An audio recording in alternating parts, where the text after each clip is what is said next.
Well, you're going to love our next interview. Of all the people that we managed to track down in the Hajj is a Hollywood movie actor, Omar Reagan, now a Muslim.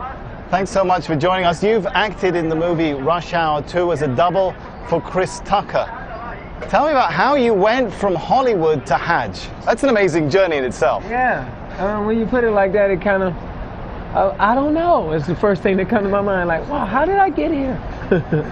I can say I'm grateful. I know my mother, she converted to Islam when I was young, but I grew up making a lot of mistakes, We won't get into that. Yeah, please don't tell nobody. Don't tell nobody.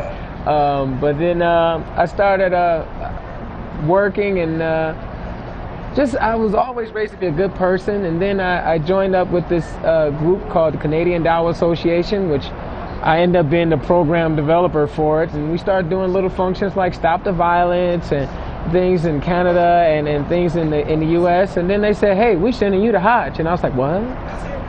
And I didn't feel like I was ready, so I started trying to study, and I came last year. All right, now, as I mentioned, you've doubled for Chris Tucker. You know what I'm going to ask you? I got to ask you, what would Chris Tucker say if he was on Hajj? He'd probably say something like, hey man, it's a lot of people and they pushing me. No, he can't say.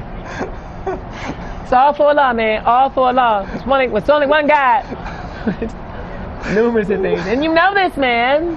You may do this. I got new life. How do Hollywood? You're still working in Hollywood, so yeah. It's quite an interesting balancing act. Do Hollywood and Hajj really go together? You can maintain those two roles. Hollywood and Hajj.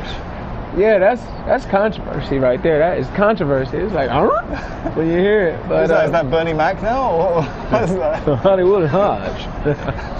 Now, you know, it's conflicting, but it works because Hollywood teaches you kind of like put on this, be a fake person, be another person, and Hajj teaches you to really be yourself. It strips you of everything that you thought was so important and everything that you really fight for. It's about me and what I need. And Hajj, man, you know, you sleep on the ground, you know, you wear nothing, as you can see.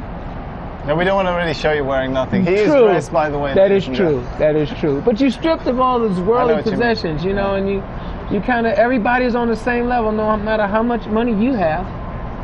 We're the same. So I can take that back to the U.S. with me, you know. Be a nice person, be a good person. What Islam really teaches is have good character, good manners. Tell me, Omar, does it hurt your Hollywood profile, your Hollywood career, that you have such a high profile as a Muslim? As you mentioned, you're in Hajj, you're talking to us on TV, you're part of the Canadian Dawah Association. I don't know. That's a good question. I'm going to find out when I go back home. If you need a job, I'll talk to my boss. Yeah, do that, because U.S., they'll be like, you was on Al Jazeera? What? I'm like, they love us. It's been good talking to you, Omar Reagan. It's been good talking to you too. I'm going to let you get back to the other rush hour. This is more like rush hour 10. It took us about 3 hours and 15 minutes to get you out here. I don't want to even think about how long it's going to take to get you back. Yeah, what is the opposite of rush hour? Slow motion over here, boy. You can't go nowhere. It's just too many people. They in mountains and everything. It's beautiful though. It is beautiful. Omar Reagan, you have yourself a beautiful Hajj and a safe trip home. All right, nice talking to you. Man, thank you. We'll be continuing the coverage from the heart of the Hajj in the days to come, but for now I'm going to hand you back to Imran in the studio.